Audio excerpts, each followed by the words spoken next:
السلام عليكم ورحمة الله وبركاته. عاملين ايه يا حبايب قلبي؟ ان شاء الله النهاردة يوم جديد من عند الكتاكيت بتاعتنا اللي كبروا ما شاء الله. النهاردة ان شاء الله سادس يوم ليهم. في بقى ايه، يعني مش عارفة تاخدوا بالكم ولا لا. ابتديت الاحظ ان في شوية كتاكيت ضعيفة كده، مش قد الكتاكيت التانية.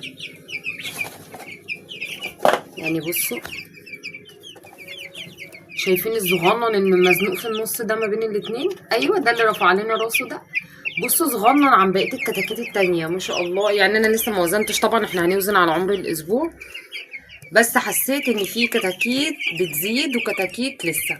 طبعا هو ده طبيعي، يعني طالما الاوزان قريبه من بعض، قريبه ما فيش تفاوت واسع في الاوزان، فده طبيعي، ما يقلقناش وما يخضناش. المهم ان في زياده. الكلام ده بقى مثلا ايه لو كتكوت وزنه ضعيف قوي، يعني مثلا انت بتتكلمي في نص كيلو مثلا للكتاكيت، وفي كتكوت معاكي 100 جرام، ده طبعا حاجه تقلق جدا يعني، ولازم نشوف المشكله معاه في ايه. تمام، انا هطلع بس حاجه الميه كده.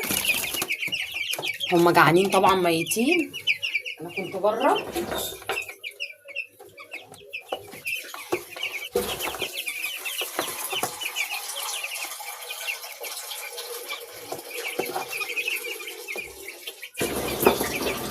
بره. ولسه راجعه، فايه هم جعانين جعانين جعانين. حتى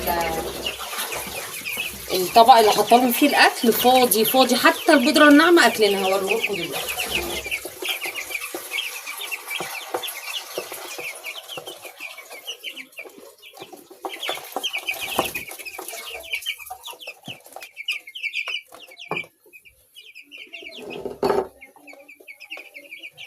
بصوا الطبق، هوريهولكوا في الكاميرا. بصوا الطبق فاضي، حتى البودره الناعمه اللي هي مش بياكلوها اصلا، اللي بتبقى سايبينها في اخر الطبق اكلينها. اللهم لك الحمد. انا هنا هغير بقى الاطباق بتاعت الاكل. لسه اللمبه الصفرا زي ما احنا. طول ما في درجات الحراره بتنزل بالليل، او عامه في اول اسبوع، يعني مثلا ممكن بعد اول اسبوع مثلا الحراره تظبط خلاص تمام، نبتدي ان احنا نبدل اللمبه الصفرا، او نخلي طول النهار مثلا لمبه بيضه، وبالليل نبتدي ان احنا نحط لهم ايه، اللمبه الصفراء. لكن طول ما في درجات حراره بتقل بالليل، ما ينفعش ان احنا نشيل اللمبه الصفراء خالص. يعني حتى لو هتشيليها بالنهار، ما تشيلهاش بالليل. خلاص احنا داخلين على ايام الجد، والفرخ لو جاله مشكله تنفسيه بيبقى صعب قوي حلها. ليها علاج وكله، بس برضه بالذات بقى للفراخ اللي في العمر الكبير. الفراخ اللي في العمر الكبير لو اخدوا لطشه برد منك خلاص، مهما حاولتي بعلاجات هيفضلوا يخنفروا، هيفضل صوت النفس عندك عالي في المكان اللي انت بتربي فيه، هتبقى مشكلة صعبة حلها يعني.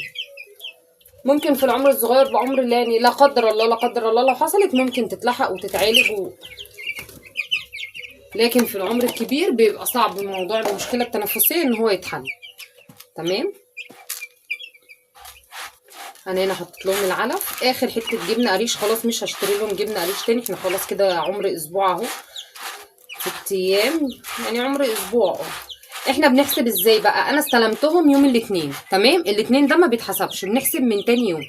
تلات اربع خميس جمعه سبت حد اتنين تلاته، انا النهارده التلاته اهو. هما كده عمر اسبوع معايا، فخلاص كده انا مش هحط لهم جبنه قريش تاني. هي الربع كيلو الحمد لله اللي انا كنت شارياه، هو يا دوب على قد الاسبوع، لان احنا بنحط حته صغيره زي ما انتوا شفتوا على العلف. طيب ايه المكون بقى النهارده اللي هنزوده معانا عشان يظبط معانا الاوزان؟ الحلبه. جبت ب5 جنيه حلبه من عند العطار، والله ب5 جنيه هوريها لكم. بصوا اهو، ب5 جنيه حلبه حصى من عند العطار. اخدت منها معلقه كبيره، غليتها اهي على الكوبايه دي. دي كوبايه كبيره، هقسمها لهم طبعا، مش هحطها لهم كلهم، مش هحطها كلها النهارده. والحب بتاعها هبتدي اللي انا احطه على العلف مع الجبنه القريش عادي، ما يعملش اي مشكله. هبتدي اللي انا احط الحلبه دي كده، على احط يعني على اللتر مثلا قولي 5 سنتي، انا هحطها على الاتنين عندي. وفي حاجه تانية كمان بتتحط مع الحلبه، بس لسه قدام شويه يعني. حاجه بتظبط الوزن قوي يعني، كنا اشتغلنا بيها الدوره اللي فاتت، اللي هي الخميره. بس دي لسه مش في العمر ده او مش في الوزن ده. انا اهو الحب بتاع الحلبه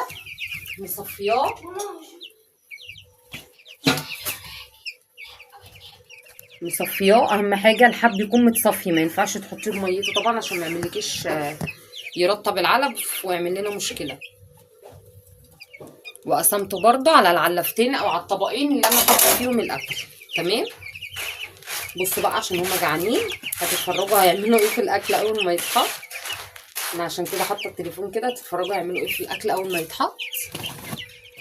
انا عارفه ان هما جعانين النهارده. طبعا اول يوم ابني نزل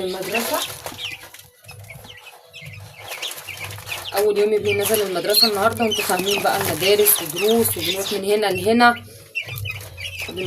لهنا ودروس، وناخد من المدرسه ونطلع على درس، وربنا معاهم يا رب بالنجاح ان شاء الله. فكان اول يوم النهارده ايه زحمه شويه عندنا كده. بصوا انا حطيت اكل هنا اهو واكل تاني هنا. ما تحاوليش تخلي المكان الاكل كله في مكان واحد، يتلموا كلهم ويعملوا زحمه. هتلاقي فيه شويه بياكلوا وشويه لا، فحاولي ان انت تفادي الموضوع ده. انا اهو الحلبه هحط هنا شويه واحط هنا شويه. الحلبه من الحاجات الحلوه قوي قوي قوي اللي بتزود الوزن بتاع الفراخ. ان شاء الله يستفادوا بيها. هم اهم بياكلوا زي ما اتفقنا، قلت لكم ان هم كانوا جعانين النهارده، واول يوم يحصل معايا كده بس غصب عني. هو خلاص يعني احنا ممكن نبتدي نشتغل في برنامج التجويع، بس مثلا نقول من 10 ايام او اي يعني يشدوا حيلهم شويه عن كده. ما ينفعش نجوع في اول فتره. يعني انا النهارده مثلا اتاخرت عليهم بتاع ساعه ونص مش اكتر من كده. فما ينفعش ان احنا نبتدي تجويع في اول فتره، لسه الكتكوت بيبني جسمه. لسه الكتكوت بصوا ما شاء الله عشان جعانين يعني، وبيتعاركوا على الجبنه، بياخدوا حته الجبنه ويطلعوا يجروا بيها. الباقيين هم هناك بياكلوا برضو. الامور تمام الحمد لله رب العالمين. اللهم لك الحمد. امورهم تمام، حيويتهم حلوه. الاكل السحب بتاعهم كويس الحمد لله. السحب تعرفي ان انت لما تحطي الاكل قدام الفراخ بتاعتك تلاقيهم بياكلوا كويس، ما تلاقيش فرخ بياكل وفرخ واقف تاني على جنب ما بياكلش. كده تتاكدي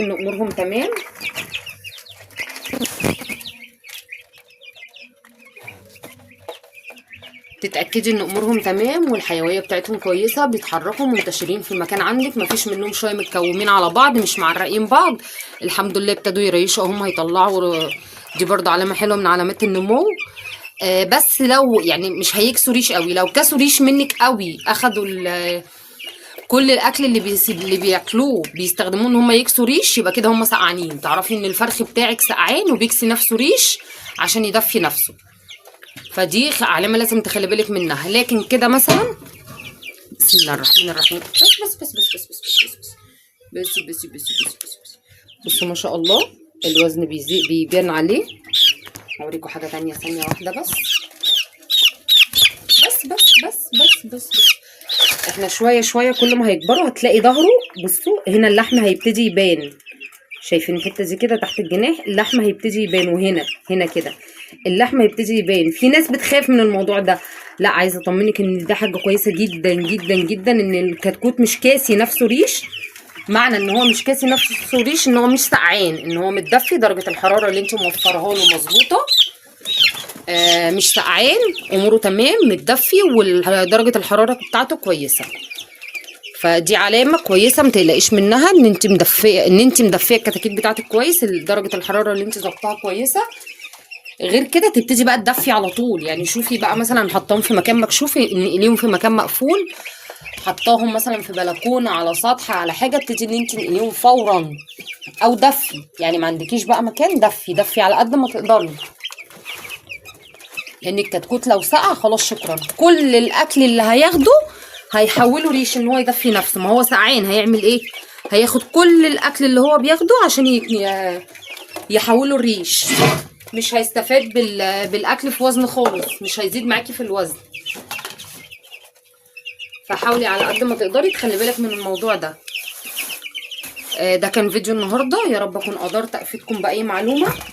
اشوفكم في فيديو جديد بأمر الرحمن. استودعكم الله الذي لا تضيع ودائعه، ونشوفكم في فيديو جديد من قدام فراخنا.